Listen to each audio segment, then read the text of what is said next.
Welcome to another episode of the Scrum, WGBH News' political podcast. I'm Adam Riley, and I'm joined, as I often am, by my distinguished colleague, Peter Katz, senior editor at WGBH News. Peter, hello. Hello. It's almost always, not always, but Almost always.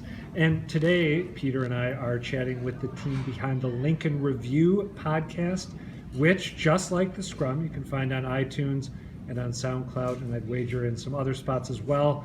That team is, in alphabetical order, Ed Lyons, a programmer and Republican activist who's written extensively about the Mass GOP for both New Boston Post and on Medium. Ed was also a member of Charlie Baker's policy transition team when Baker entered the State House. He describes himself as, and these are Ed's words, a fast-talking, always brainstorming Boston political philosopher / engineer / podcaster who just isn't like other Republicans. Ed, how's it going? Wow. That's a lot of work. I knew I should have updated that like several months ago. Oh, that's great. Talks fast, though. I will slow down for our audience. Right. That sounds great. I'm very glad to be here. Also with us today, Jeff Simone, a Republican political analyst and executive director of the Mass Young Republicans. Former. I'm too old now. Is it my fault for not catching an updated thing, or is it someone else's? Can I blame just you? Always blame Former someone director. When did you step down as director? Well, I turned 40 last year, so. And they give you the boot at 40. Yeah. You know, as someone who has a few years on you, there is a mental shift involved in turning 40. You can't pretend that you're young anymore. That kind of sounds. I was born 40.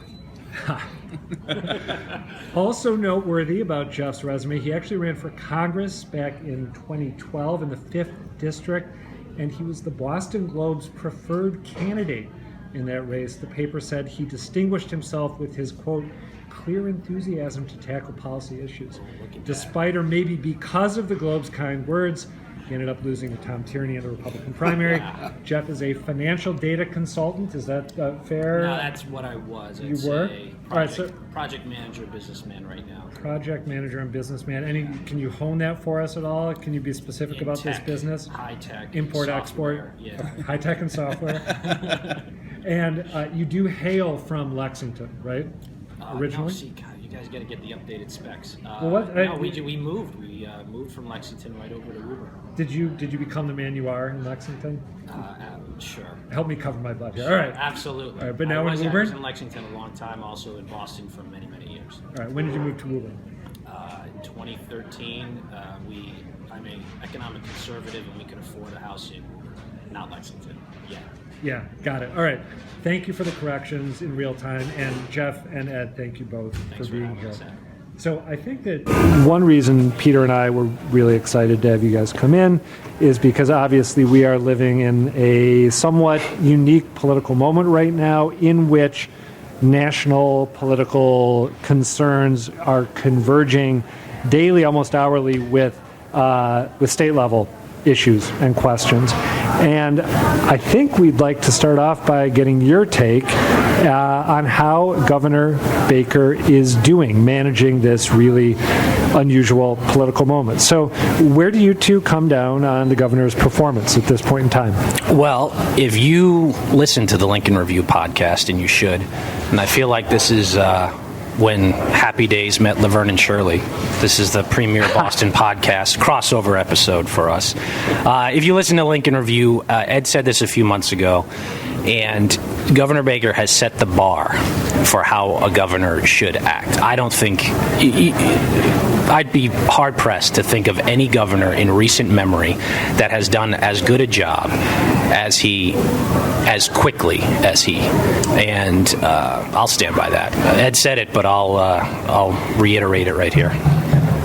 Does that assessment hold, Ed, or would you freshen it? Perhaps. How long ago did you guys make that, or did you, Ed, make that assertion? Well, he had to win first, right? I did that about 4 months ago. I would say now that... Wait, you did it 4 months ago before wait. Help me with the. No, I meant that timetable. we've before done- okay. So before we had a new president, you made. Oh that yes. assessment. Yes. So I mean, I would say this. I think because that's really I think the hook for our interest is how's he doing in the Trump era. So I think what I will say about Governor Baker in general is that I think he's doing very well inside of state government, but he has a lot of problems outside of state government that are bleeding into state government. I think it has to do with the politics coming down from Washington. I think it has to do with healthcare costs getting beyond his ability to constrain them.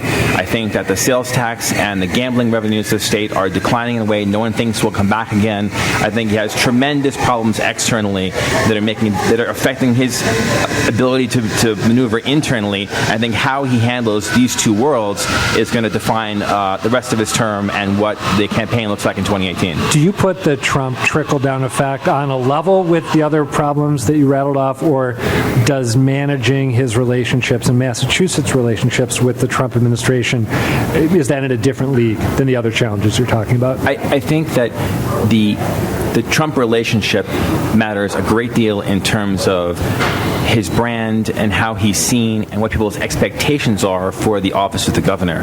I do think that there are many concrete issues with Trump. Obviously, Medicaid, one of the 4 people in Massachusetts is on Medicaid. I think that there are big changes being thought about in Washington.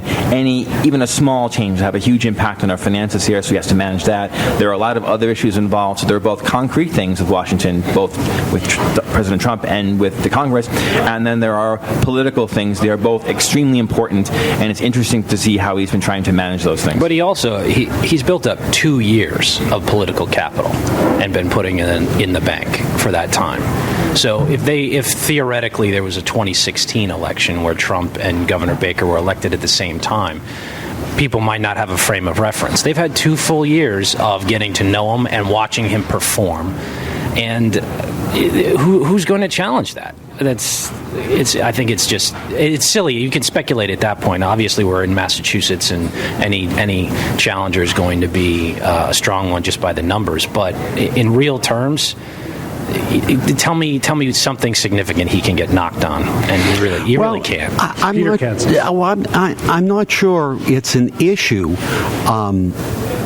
So much as a person. I think if Maura Healey ran, that would be a real challenge. I don't see any of the Democrats being mentioned being a challenge, but this issue of Trump is a very dicey one for Charlie, because there are a lot of Democrats who voted for him who just want the governor to join in the mass denunciations of the president. I don't think the governor should. I think the governor should focus on running Massachusetts and let the Washington delegation slap the president around. But do you think, though, that those Democrats that are calling for him to hit Trump harder in any way, shape, or form are open to the idea of accepting him as a next-term governor? Because I would say that it's one and the same. They're going to knock him whether he does or does not. No, I think that there are Democrats who are Baker voters. I know too many of them. I'm surprised at how deep, especially among women, the anger towards Trump runs. And I think this is a challenge for Baker. It's not his fault. I mean, this isn't like when we say it's a challenge, and that's a code word for, the candidate messed this up, and now he's got to dig himself out of it. This is a very dicey thing. I mean, I thought he did as good a job as humanly possible to distance himself from Trump. He was never with Trump. I mean, he even embraced the indignity of endorsing Chris Christie. But for women, Democratic voters who voted for Charlie Trump, I think there's going to be Charlie. Hey, Charlie I see Baker. what you're trying to do. Oh, no, I'm sorry. My dyslexia kicking in here. Peter, can you just close with what you were saying, the point you're making for women? Oh, yeah. Well, okay, for another. I think that for Democratic women who voted for Baker this last time around, Donald Trump is going to represent a problem for Baker. I'm not saying it can't be overcome, but it's going to be a challenge for him, I think. What do you think the odds are that every now and then, when something new and maybe extra surreal pops at the national level, that Governor Baker, closes the door to his office and thinks to himself, maybe he doesn't say it to an aide, but thinks to himself, I totally did not sign up for having to deal with this. X will have deleted. I did not expect I was going to be governing and serving as a buffer between Massachusetts and the president at this very unusual time. You think he ever feels that sort of sense of, maybe not regret, but deep frustration? Jeff, you look skeptical. Maybe. I mean, it depends what he has to deal with here. I mean, he's laser beam focused on the state. And in doing that, unless the issue comes up that affects Massachusetts, it's tough to say. So these are national issues, and they're mostly tweets. Is that what you're talking about? No, I'm talking about the prospect of having Obamacare repealed and having the existing healthcare status quo crumble around him, and looking for a way to continue providing almost universal coverage in Massachusetts. I mean, it didn't happen, we know, but that's much more than a tweet. I mean, that's a huge policy headache. That's the sort of thing I'm thinking of when I wonder if Baker ever says to himself, I really did not think that I was going to have to worry about this. I know you asked, Jeff, but see, I think for something big like that, in Obamacare and healthcare in general, this is round one. I mean, I don't know what's going to happen, but there will be a round two. I think Baker will respond well to a catastrophe or to something really. Now, how the public will react to that, I don't know. But I don't know. I mean, he's look at the way he responded to the MBTA. Mo Cunningham, one of the Mass Polyprofs who blogs for us at WGBH news.org, pointed out when the MBTA exploded, he went back and checked all the debates and all the press conferences, and never once in the governor's race at that level did the MBTA come up as an issue. Now, I raise that to say that the MBTA blowing up was, as big an issue as, say, a healthcare explosion could be. And I think Baker's come through pretty well on that. But that's not a catastrophe foisted on the governor by this unique moment in American political history. I got to get Ed Lyons to weigh in on whether the governor ever thinks to himself, "Man, I just did not sign up for this." You know him pretty well, right? I mean, you know him well enough that he jokes about coming over to your house. I know him like 10,000 people know him. Like, we have 3 conversations a year for 30 seconds, and I feel like I know him, but we don't really know him. Speculate with me. So, I mean, I think Joy Baker is very disciplined, and as I've written before, I'm confident that he goes to his basement after a day of work and blurts out a lot of things he wants to say that day. I think he has things foisted upon him. I mean, don't forget, he was told at his inauguration party, the Olympics are coming to Boston. What are you going to do about it? He didn't want that headache either. Even though he's a sports maniac, and I'm sure he liked the idea of it, that was a real hassle for him to deal with for months. So it's like, he's ready to handle issues. And one of the reasons why it's easier for him than other kinds of politicians is that he's so restrained. He doesn't feel the need to answer every crisis with a quick statement. He feels comfortable saying, "I'm just thinking about that right now." He doesn't feel the need to go along with the media narrative of Charlie Baker must talk about this right now. So his temperament is very well suited for things being foisted upon him, because he doesn't sort of set expectations early that he's going to be this big player and everything. So I think that he's good at dealing with these kinds of things. Do I think that he planned on President Trump and what it would mean to Massachusetts? No. But don't forget with the ACA caused significant problems for Governor Baker. The ACA, it doubled the number of people who were eligible for free care. It changed the rule that it used to be that you couldn't go on mass health care if you had a job that provided insurance. The ACA got rid of the rule, which was one of our rules, that says you can now go on mass health even if you could have got insurance. That's 379,000 people. That there are significant headaches for him budget-wise that happened because of the ACA, so it's not like he wants to keep the status quo either. Ed Lyons, I got to say, I'm a little surprised. I think just because you have been so intensely and consistently critical of the president on Twitter, where you tweet at mysterious. He has Trump derangement syndrome. Oh, okay, good. I was against him way before it was cool. We're talking a whole year ago. You were indeed. So I would have thought that you would be, maybe a little more with me. Give me a little support here in casting. This is a really bizarre moment for Charlie Baker to be in, but It is.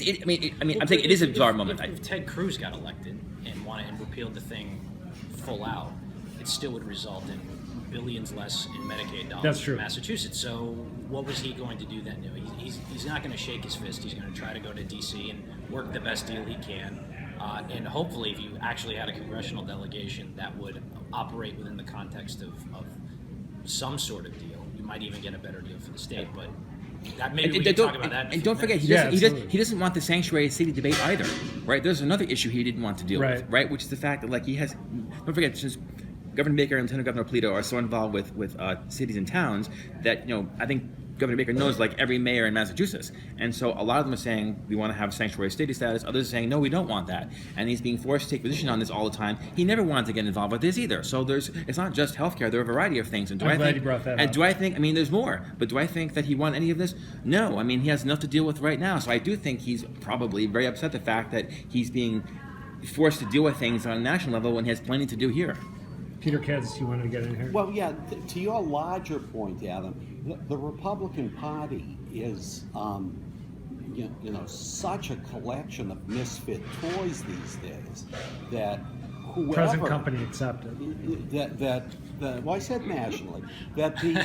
You have some misfit toys here in this state, don't worry. Yeah. But with the exception of Bush, who it turns out didn't have a chance, there was no one in the race who wouldn't pose some sort of headaches. Yeah, I guess you're well amplifying. said. It doesn't matter. If they repealed the ACA, step one, that causes all kinds of problems here. And whatever they replaced it with, so the theoretical isn't that theoretical. Let me slip in a footnote here. Massachusetts would have been better off with Romney Care rather than the ACA. Without question. Sure looks that way. And Massachusetts would have been better off without with the homegrown education reforms rather than the crazy stuff foisted on it from Washington. Okay, well, here's the challenge to you two. Have one of the congressional representatives from our delegation on here and see if they agree with that statement, because I don't think you'd get the biggest dodge in the world. And that's part of the problem. But both of these involve a funny political issue nobody brings up, which is that Common Core and the Affordable Care Act were an example of our own legislative leaders in this state not having confidence in us solving our own problems. That I've often said, if you care so much about Massachusetts politics and you believe in it, shouldn't we view both the ACA and Common Core as something that wasn't for us, that we didn't need? Shouldn't be resisting because of your pride in our politics. One of the reasons why Charlie Baker is doing well in terms of the political moment right now is that he's very much, as he wrote often in the campaign, is a son of Massachusetts. He has a pride in our state politics that is really not common in the Republican Party in this state. Everybody's constantly complaining in our party about state government and what it is and all that. Governor Baker has never been somebody who has made broad statements saying he doesn't like Massachusetts politics. He's very proud of the state, and it makes him uniquely suited in our party to say, I really like Massachusetts. I'm going to defend us against, any outside influence infringing upon our politics. So I think that's one reason why he's done better than, say, a different Republican would do in office, because he really is proud of us. I know Jeff Simone wants to talk about the congressional delegation, and I'd love to get into that a little bit. But before we turn away from Governor Baker, two quick related questions. When you guys look at the field of possible Democratic challengers, who gives you most pause? And is Baker going to get a meaningful primary challenge from the right? No meaningful challenge from the right for a primary at all. He's got, $5 million in the bank. There may be some RWNJ, as we call them, the right-wing nut job that pops up, but they won't go anywhere. Meaningful challenge, nobody so far. Everybody talks about Maura Healey, but I don't see that as much. I think, I even said this the last time around, the stupidest thing the Democrats did was nominate Martha Coker. Juliette Cayenne scared me to death. Huh. Now, I know she has the Security Mom podcast, and I'd love to have her Which on our podcast. has but been renamed the SCIF. And Peter, do you remember what the acronym stands for? No, I don't.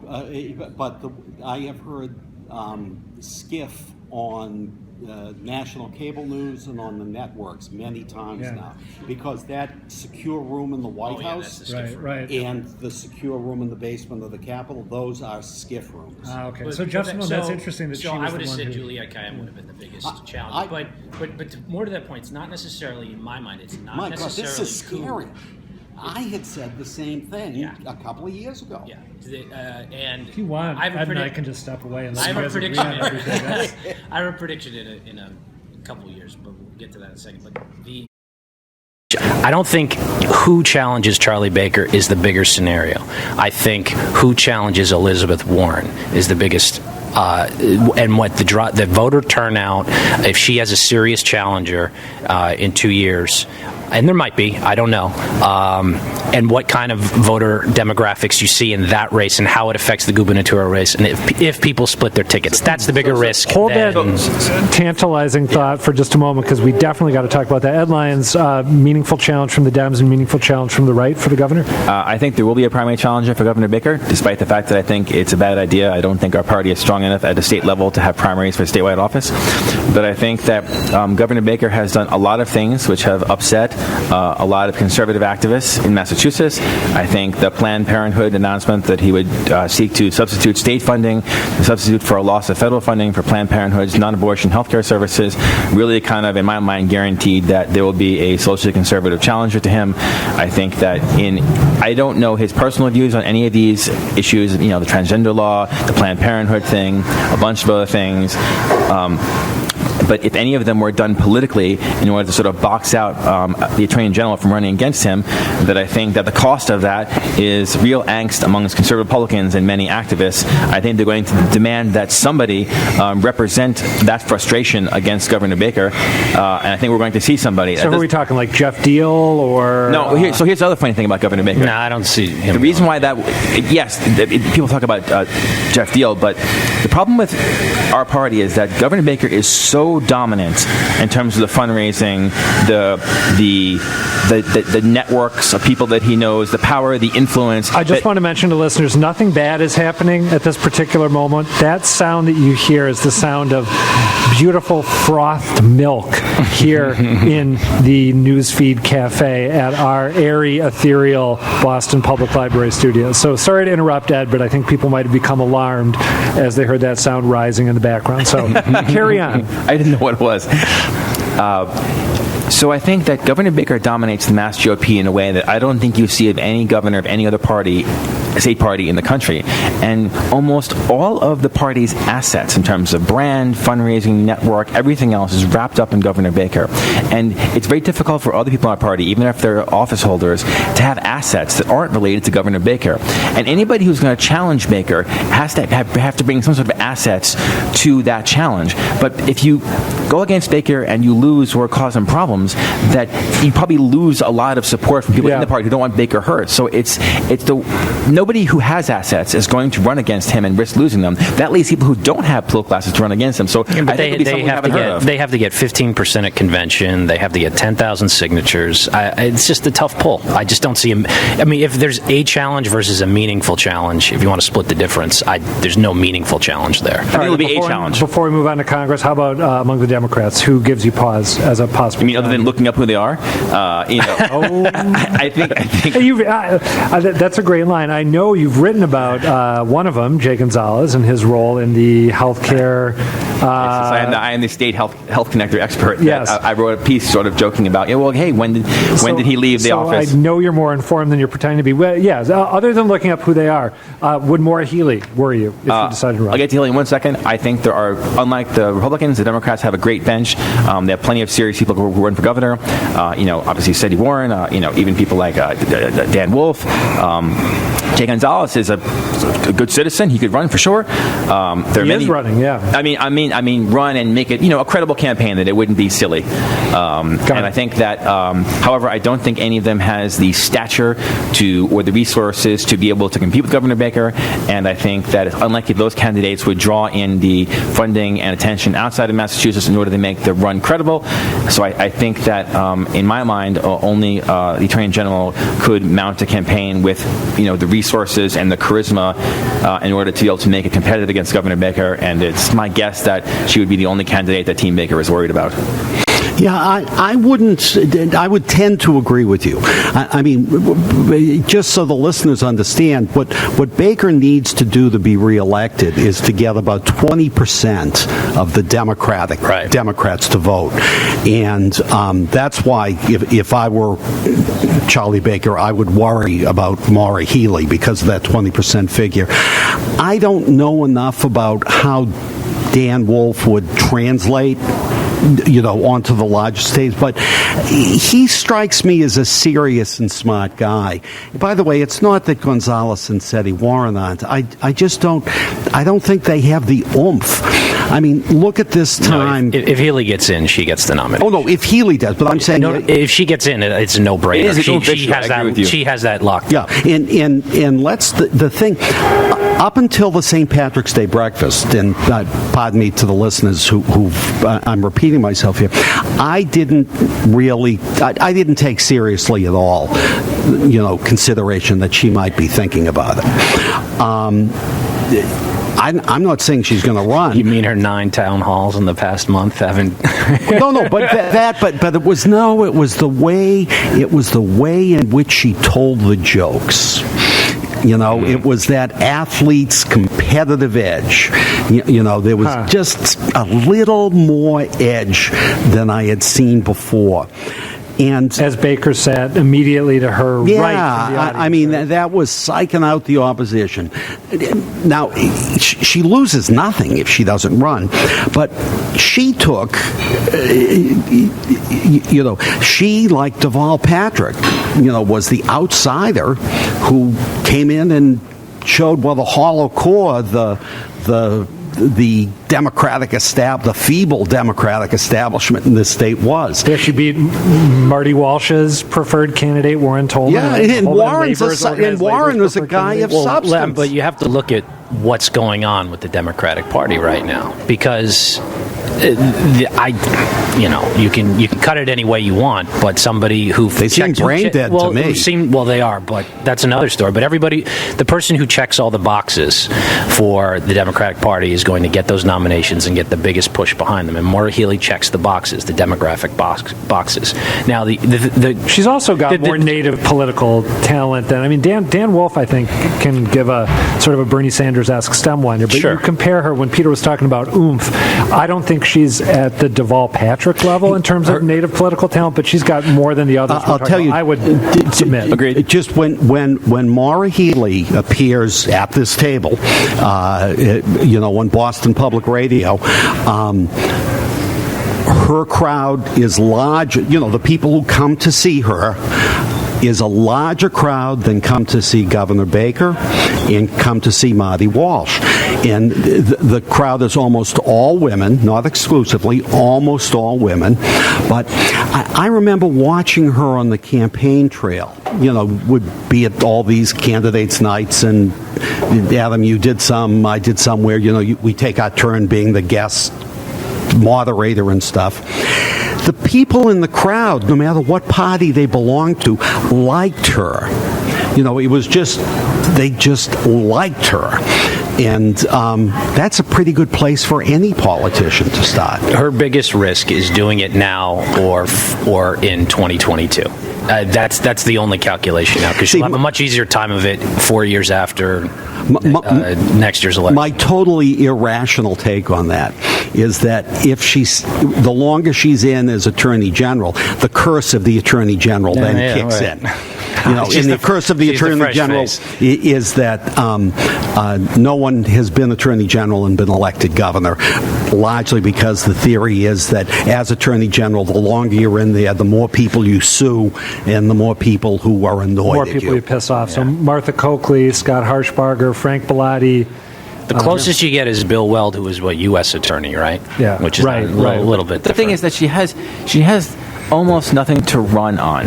That even the attacks that Martha Coakley made, that Charlie Baker doesn't share our values or all of our values, Governor Baker has given the left a lot of what they wanted, and it's difficult. So what does she run on? Does she goes, it's the vision thing, which is kind of code for more taxes and more spending on infrastructure and education.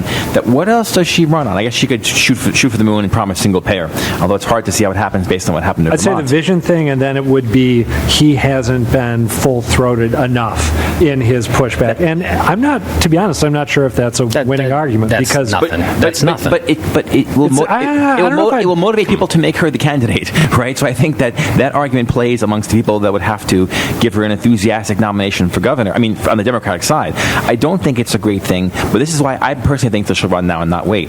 It makes sense on paper for her to run in 4 years, but just like Barack Obama, who was told, "Well, why don't you run 4 years from now?" Right. I think it's like, but your moment is now, even if you're not ready. My guess is that she doesn't think this is the right time for her in terms of the arc of her career. People are going to say, we have this time when national politics is dissolving people's attention on Governor Baker reducing the lines of the registry, and it's making people think that what you're the spokesman in chief for Massachusetts politics nationwide. That doesn't seem rational to people like me who care about policy, but I think her supporters will say, now is the time when you can leverage something that Charlie Baker can't do anything about. If you wait 4 years, he'll fix everything in government and you'll get nothing. I have to say, Give him another 4 years and it'll be utopia. I have to note for our listeners that when Ed Lyons mentioned the Obama analogy, Peter Katz's hand shot out and a finger pointed Well, at I Ed will say in vigorous the agreement. Lincoln Review is expanding to video, so you can. You will see catch that- these gestures Yeah. eventually. I've been waiting. All right, let's turn to Congress for a little bit. I am interested to kick around the question of challengers to Warren, but before we do that, Jeff Simone, you said something a few minutes back which suggested to me that you think that you fault the all-Democratic congressional delegation for not working in a bipartisan manner with the Trump administration. Did I understand you're just Well, look, correctly or not? here's what baffles me. Donald Trump has been on record as saying he wants single-payer health care, and he wants gigantic infrastructure. Now, they've painted this guy as Satan. So anything now from this point forward, if they do something with him, it's this, they painted themselves into a corner. Now they're working with Satan and making a deal with Satan. And that's a problem for us. A quick tangent. You guys had on Ira Stoll, as author of JFK Conservative, who I stole from you as a guest. And if you read his book, JFK Conservative, the core premise is fiscal conservatism and how JFK did not think it was wise to send dollars to Washington just so that they could come back to Massachusetts a little bit modified to build a bridge.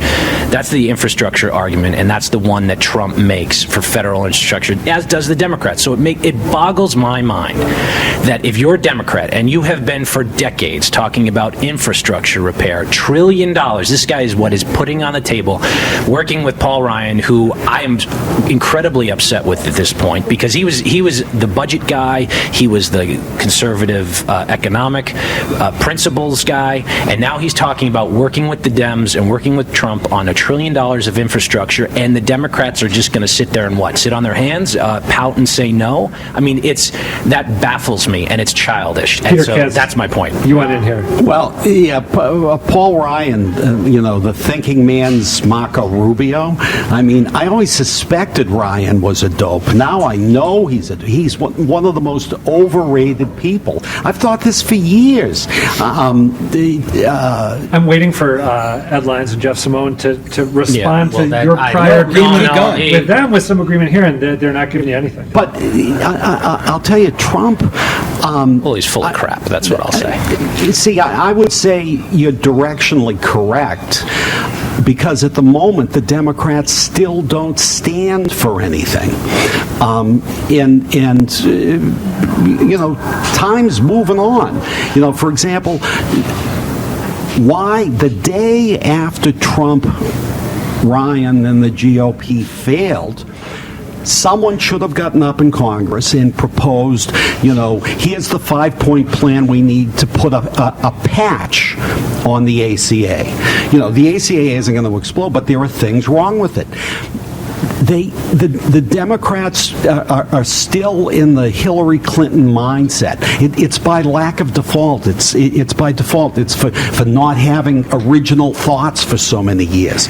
They don't stand for anything. Do you want to come to this side of the table over here? Yeah, I know, right? Except being opposed to Trump, and that worries me. We're going to have registration That papers for is a Peter after the very show. valid critique, but I gotta say, Jeff, it sounded to me like you were overestimating the possibility for collaboration on healthcare, for example. Because Trump's on record as saying he supports single-payer care. He hasn't said that He in a doesn't while. care about what happens. No, but when the proposed change, the proposed new healthcare plan was hammered out, he didn't say, I want to talk to all the Democratic leadership and all the Republican leadership and come up with a bipartisan compromise we can all agree on. He worked with Paul Ryan to come up with something that was totally opposed to whatever single-payer vision he may have had back in the day. So I don't see that as a window open waiting, or I didn't see that before the demise of the AHC as a window that the Dems could have climbed through if they'd wanted. As of this moment, he's now talking about working with the Democrats instead of all right, so wait, I see hands. He's now talking about working with the Democrats instead of the Republicans. Now, he could be full of it. I don't know. You are but saying that, though. He is, and yet he's also talking about fighting the Democrats along with the Freedom Caucus in 2018. Yeah, he'll just say whatever. Right, he'll just say whatever. My point is, if you want to focus on the Democratic congressional delegation, is they can get a fair amount of what they want, and it's up to them. It baffles me why they are not acting in a manner that would attempt to get at least some of what they want.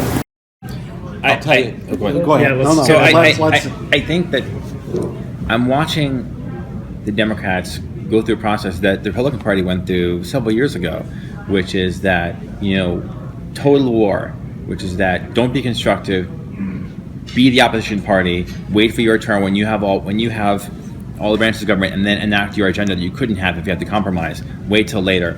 And the Democrats right now are experiencing the same pressures, which is don't cooperate on anything, filibuster the Supreme Court nominee, and just don't be reasonable. And this happened to us years ago, right? Do I think the Republicans tried to collaborate with Obama? No.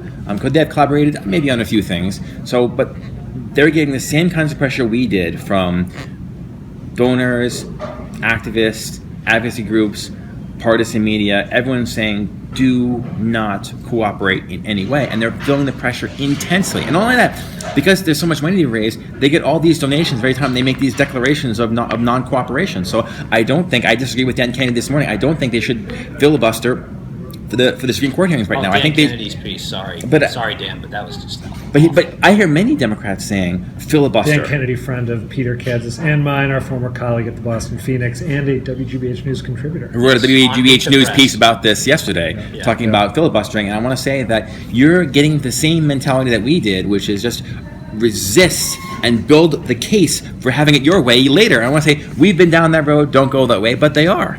But listen, 2 points to make. One, Stephen Lynch, a moderate conservative, a moderate Democrat. There are no moderate conservatives. A moderate Democrat who has, bucked the popular Democratic will before. He voted against the ACA, for example, and he voted against it for good reasons. I mean, I think it hurt his district, but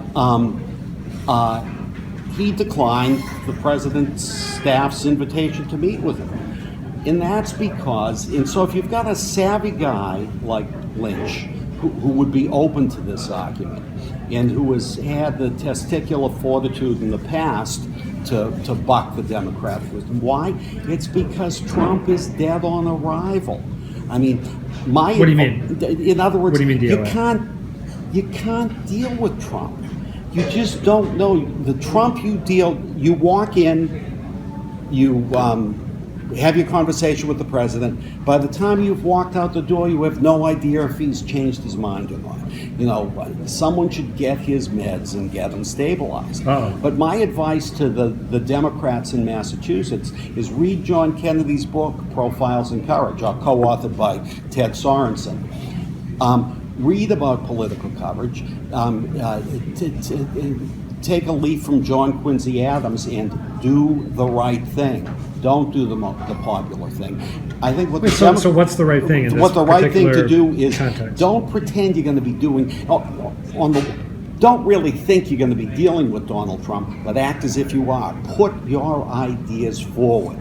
Put your ideas forward. Establish a track record of things that you would do when we said we'd like to do X, Y, and Z. When we reclaim you don't say when we reclaim the Congress in the year and a half, but in effect, that's what you're saying. Stand for something.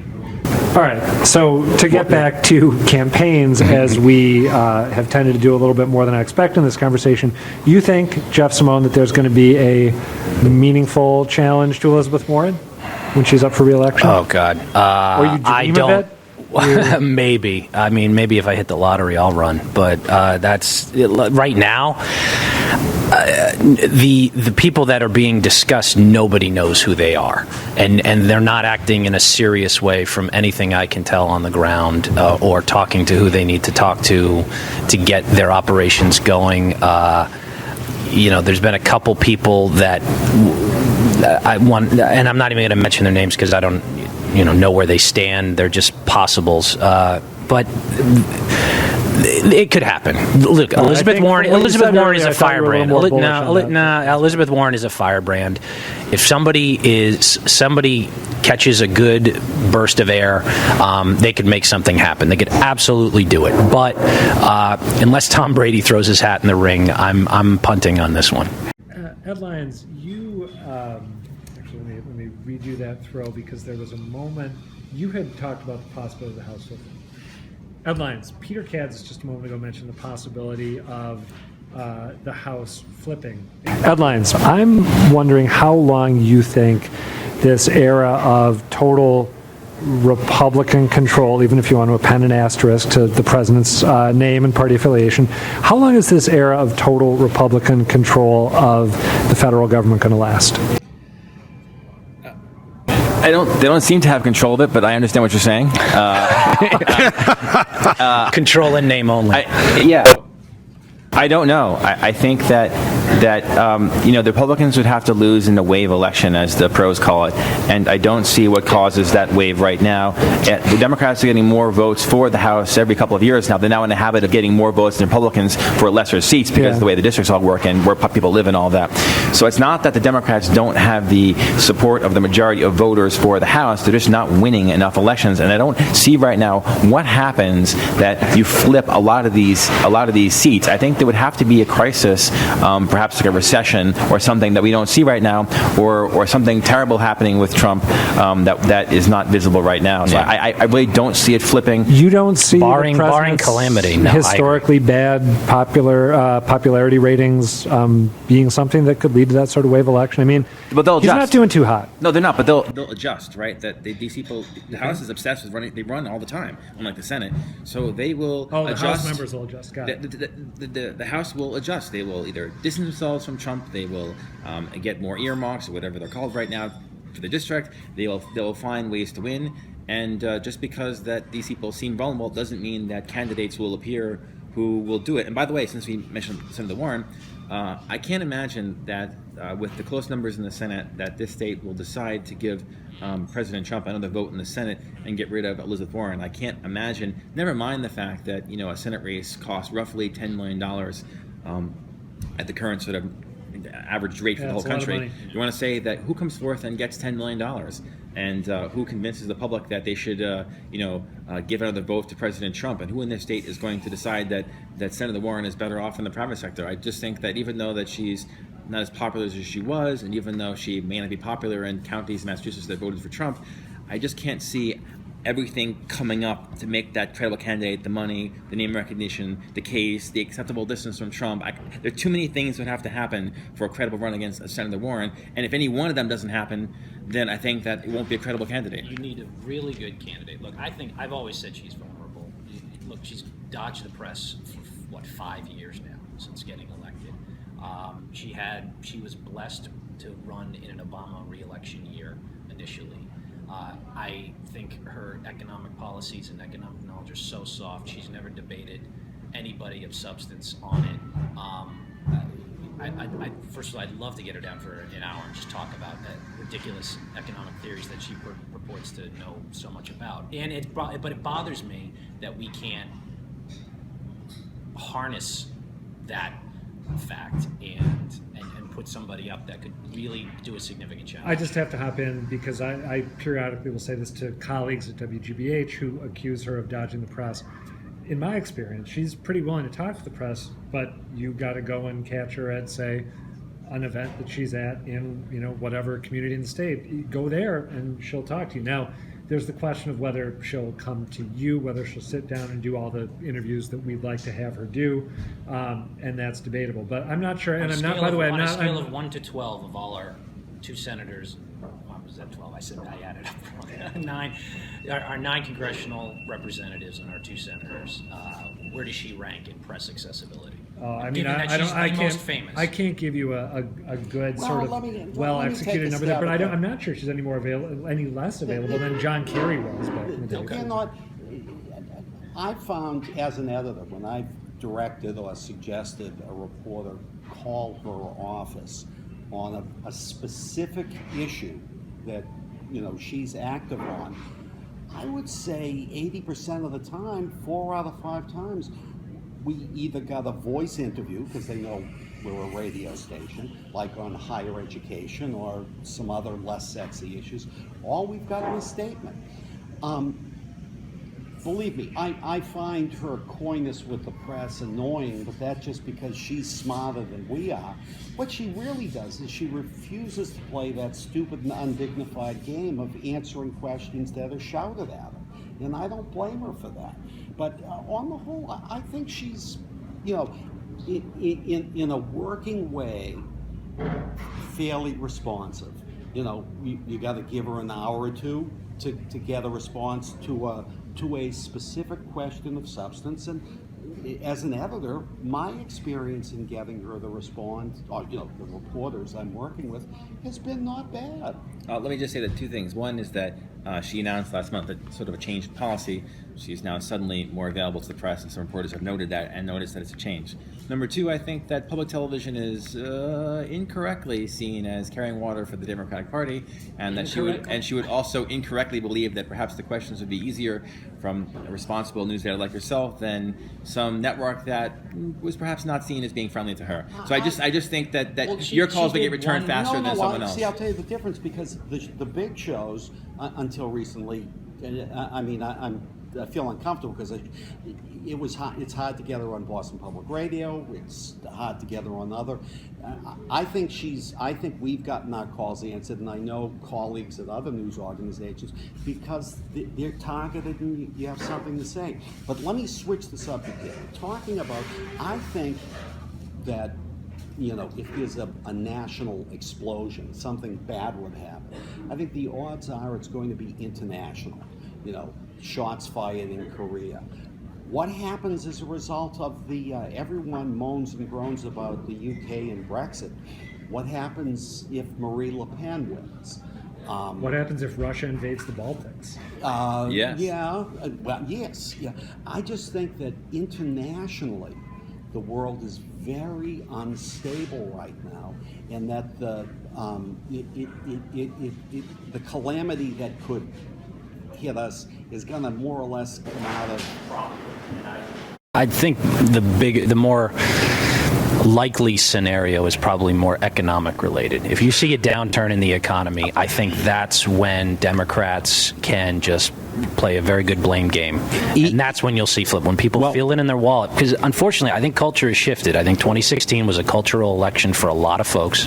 And I think you posted something on your Facebook page the other day, Ed, about how the demographics shifted for white working class or white voters. And there's more of a cultural election. And since Trump won, the Democrats haven't changed the tune. It's still the same playbook that they ran for the last 8 years. So until that changes... I have seen some celebrities dispatched to red states to help people get to the polls in special elections and that sort of thing. And yeah. I'm saying I don't even, it's worked in maybe less than half. But my point being is that when people feel it in their wallet, that's usually when they're motivated to switch for the other person. Because if there's a crisis, don't forget that Trump is talking about increasing military spending. The Republicans are good at sounding tough on a crisis. There's no reason to believe that if there's some terrible thing that happens, and I hope it doesn't, that the Republicans couldn't pivot and sound great, and it wouldn't necessarily put Democrats into office. I think Jeff is correct that I think it's more likely the fact that, a creeping belief that the economy is not working very well, or that my factory didn't come back,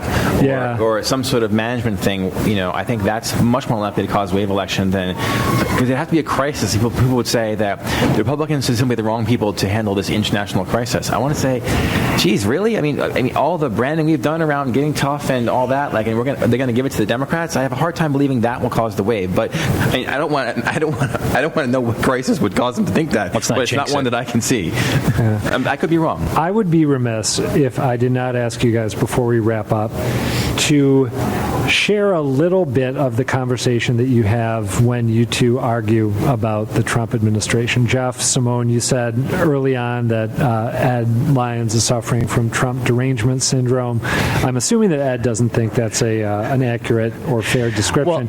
And without asking you to be 100% candid, if you could be like 95% candid, and just share a little bit of... Do you mean with other Republicans or between us? With the two of you. Because I'm sure that you have debates about this. So we do, often. How do those debates run? Usually Ed posts something on Facebook, and then I'll comment and say, read the article, not just that. What are they saying? Because the way I look at it, I was never Trump in the primary. When he won the nomination, I was resigned to that, and I was mostly angry because I thought I just said Hillary Clinton was so utterly beatable. Anybody could beat her. We just nominated the guy that was in. But you were right. It turned out literally anybody. I'm not joking. I think Ben Carson and I would have bet money. In fact, I bet money in the opposite way because I was so angry at him. But my point being, when he won, so I was on TV doing an election night analysis, and I believe Sue O'Connell. Sue was there, and it was myself for the whole NBC Boston crew, and Jesse Ramel, who I was on all of 2016 election. She is somebody very smart. I mean, you're going to see a lot of her. You're going to see her do something. Yeah, I think you're right about that. Anyway, the point being, that night I was grinning. I couldn't believe how happy I was because we held the Senate in 52, and Trump got in. I said, oh my goodness, something could actually happen. There's optimism, a skeptical optimism, which has turned less and less optimistic over time. But I am happier than I thought I would be, and I'm a bit free because I wasn't on the Trump train at all. I can ding him when he does something good. I does something bad, and I can explain when he does something good. And there's a lot of freedom. And I think Ed, he'll speak for himself, obviously, but I think he has hardened his resolve to be part of the air quotes here resistance that I don't know. Judge Gorsuch alone is worth it. And I think it's a fantastic thing that would never have happened. But anyway, that's where I stand. So remember when there's that shooting in the South China Sea, that it was all worth it to have Donald Trump at the White House because of the Supreme Court nomination? I think it's been a bit of a role reversal for me and Jeff. I think as one of the 15% nationally Republicans who don't support Trump at all and never will support Trump, that I think that I'm usually, as a moderate, very pragmatic. Like, I'm not really idealistic about policy in a way.